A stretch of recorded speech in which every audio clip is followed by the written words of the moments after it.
Fatalo fatu I lau whaafonga Samoa nei fo e so fau malo le soifua. Le tautua whai pea lau Samoa Entertainment TV mai Samoa ai usi mai al whaafonga I whaapoponga o na tamua I nei aso. E ui walata I le lua se fulu tausanga talu ona le toe alo ia. E le malo Samoa le whaaso malo lo ai o le aso whailunga ina o fita na mali liu le taua le Anzac Day peitai. Sa le tu uai lava le whaawawa I pea ona whaamanatu lea tae au whaitaulia e New Zealand, Australia, Tonga o le atukuki ma Samoa, le lona lua lima o aperi leito sanga taitasi. Beifo na mol mawina ili vavea wana Leilua, ili savali fa alo fita, ili taulanga, matuta ane ila loifo le maafa amanatu o fita ia pia le watitele.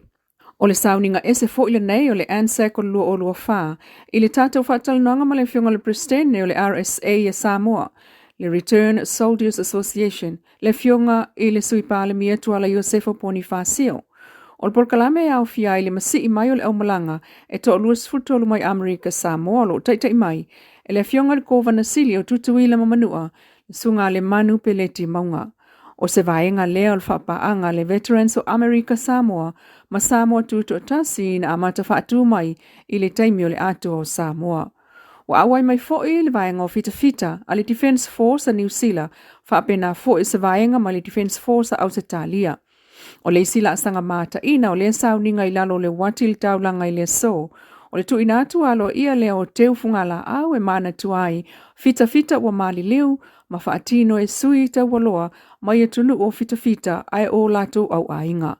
Taiminei to tono le RSA Samoa wale o toe tele ni fita tuai o totoi ai walisia tunei iai ma leo a Samoa. Talua leo toi avea le Anzac maso malolo faitaulia mo le se fulu ono a ile nei o tausanga. Ntata ofisilingi ai la fionga sui pale mia. Po o yese wha moe le malo e toi wha fo'i mai le Anzac Day e avea maso malolo alo ia. Peita insano le fionga tuala. Ele iai se fuafuanga ile nei taimi. Ona ele itala noi na alo ia. Se iai se taimi ai olo avele wha mua le malo I situ la fono. O le umane o le taua mua lo langi ma amata ai le fo ia so wha manatu. Le Anzac talo mai le awhi iwa se laulua sifulu. Sa wha matu umai si amani il pulenga o Samoa ia New Zealand. Ma wha awa umai ai lava le wha manatu ino le Anzac Day I Samoa. Se ia pa ia le tau sanga il wafe ma le valu. Wale o toi avea o se aso malo lo talu le manatu o le pulenga. Ale whai ngā malo talua e tu iti aso malo lo ale malo. O le polkalame o le so. E au fiai le umane o le sauni ngalo ia I lalo le wati. So o ma le whaafe le mauta Samoa I le nuu o tulisi. Ma le whaafe le mauta o le malo I Australia le taiao. Ai le fiafi o le alalafanga ma malo a siasi mai. Ma tōtino le RSA Samoa ai o ta o le tunu. E nisi o tala, ua whaato ese whaalawa I te leine le sunga tau o wheta alonga tamua. I le pulenga li ima whai pule le fionga si umu. Ua whai tau sanga talu ona maupolo ai. Ma ia whai ai le tautua. Ua whaalawa I telefo ila na whaato esenga. I le ainga o lana maana mea I si umu. Sa maupolo manonofo ai, peitai. E ui o le nā whaato ese. Ai lo oia te ena malosi lava I le whaamsinonga. Tua inga o ia. Ma le mafua anga o le ava ese o ia ma le ainga o lana whanau. Malangolango ina ele whai ngānu o si umu. E pe ona ia tala ai le mata upu. I lungo le Samoa Entertainment TV, le SETV New Zealand le vai sonei. Wa mapu atu ai nei, le tamalea malona ai ngai le silava ai ngolona faltua I fafo mai o si umu. Peita ina ia tau le SETV lona te ena uma o tua inga whaasanga ia te ia ele ai ngolona to alua. Ai na olfa amsinonga I lo ai le tonu ma le sao pe ona ia sao noa. Ele ngata ina ia te e tua inga ai ua tau fo I le SETV New Zealand lona tusi atu. I le whaamsinonga ma le nuu, I ana mea tō tino, wale ise isi e toe nofo ilo lato fale. Na ia tau fōi o le umane o lana mōli mau I le mta upu, e so o tanga I le maliu o tu au, na whaasalai ia, I le awha ina, po o le tau mama ina ai o le ingo o le nuu, I lunga o sota inga te le vamvave. Ia, au te loele toi pōma le le sila fōi mai whaafonga tātou atu nuu. I le mta upu o lo hawhia ia o inisi fōi o Mta upo lo whapena ona vile se tātua tunu nei vai tau.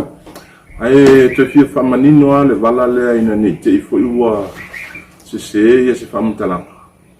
O a uolo o utu nei le mori mau e te ai le mori mau o le sunga ia Samuelu.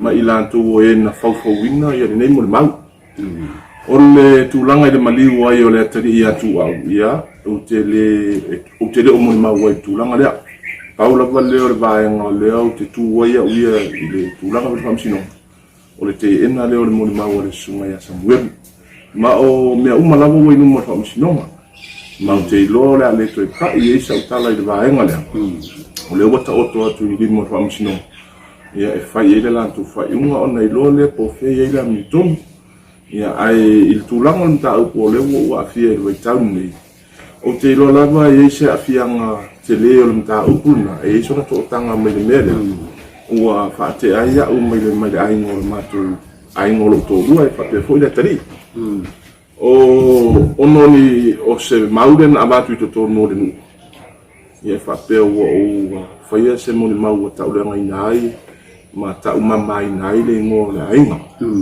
ia le gata i lea o nisi o tuaʻiga sa tuaʻia ai lou nei tagata ia o tuaʻiga o mea na o teena i luma faamasinoga ma o lou ua taoto atu foʻi le faamasinoga o fanua ma suafa ia laʻutali tusitusia e faatatau lava i le mea lea ua faateʻai aʻu ai i le faafesili e te lē ia soʻotaga o le mataupu le aafia ia ia ma le mea lea ua faateʻai nei aʻu le aiga o lou tolua ia ae faamamalu e le pulealii ma faipule o le matou nuu Ae o le mafuaaga o le alu ese ina ia faia le finagalo o le nuu ma le aiga o lana fanau peitaʻi i lana faatoʻesega lea ua agia i faafo mai o le faamasinoga ma faalaua i tele le SETV o ia taʻu ai e fia tautua pea i le afioaga o siʻumu.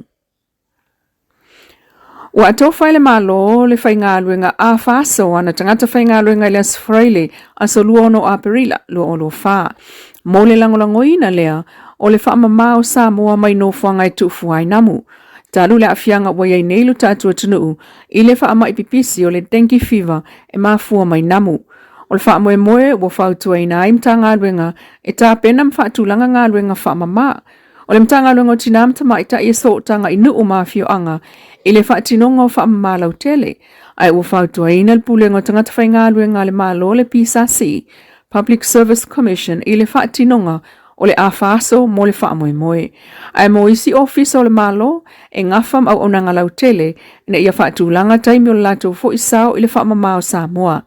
Ai oa onga mawhale a onga, ua whautua ina komite o a onga mo le taula mua i le whaamamalea o no whanga i tuufuai namu i whale a onga.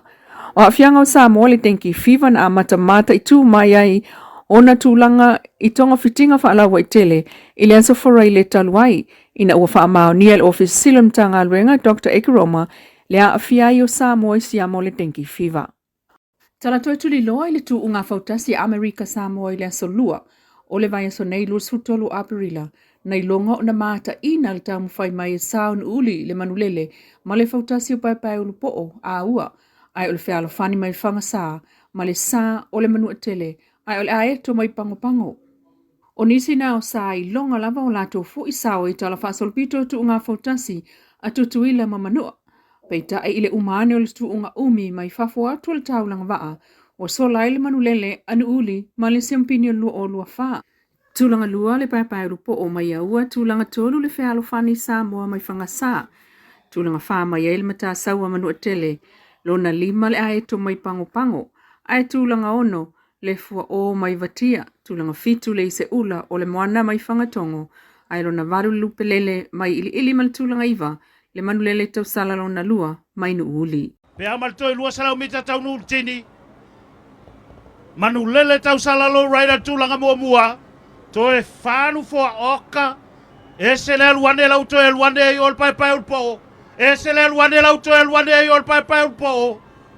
Tau mua tutu sal pai ulpo o taimi nei. Toe se foi luma. O le aila vole ape foi alftalenga ya tau fte malona au va sui le muvo le va. Manulele tau sala. Pe amare toe se lau mita tau nu tini. Manulele tasi lua tolu fa lima le fo le lo ye pe luma sa manulele taimi nei. Wala toi mau tau nu tini tasi lua tolu tini ba tu ga malo le manulele tau sala tulanga lua pai ulpo kolosi el fel sa mo mal tini tulanga tolu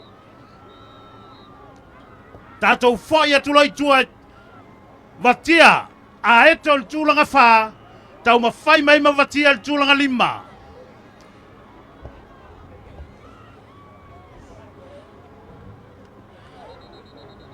Whinau mai pēr tātou tūnga le teimi nei ngā tai o le marina. A eto lele ua whai atu ai whinau ngā le vāo le a eto mai pangapango ma le fua o. Fua o ma le a eto leo lo whai atu whelu minga le teimi nei, sa ili po ai o la ua e mua kolosi le tini. I luma le fua o. Ma nei o le tau mwhainga o lo iei nei. Leo o tinin matasaua i le tūlanga whā. Tinin matasaua le tūlanga whā. Aua ka ele le sami male au mai moa. I le fia i le tūlanga wa iai. Ma le tūunga o matua wha mali eina. Whaftai lau whaafonga le tautua whai pēa le Samoa Entertainment TV mai Samoa. Ile nei fo i tūla. Mana tamua. Whaftai fo i le Wendy's design o lo i funga lei. Mo le ofu matango fie. Ai whaasoi fo ia.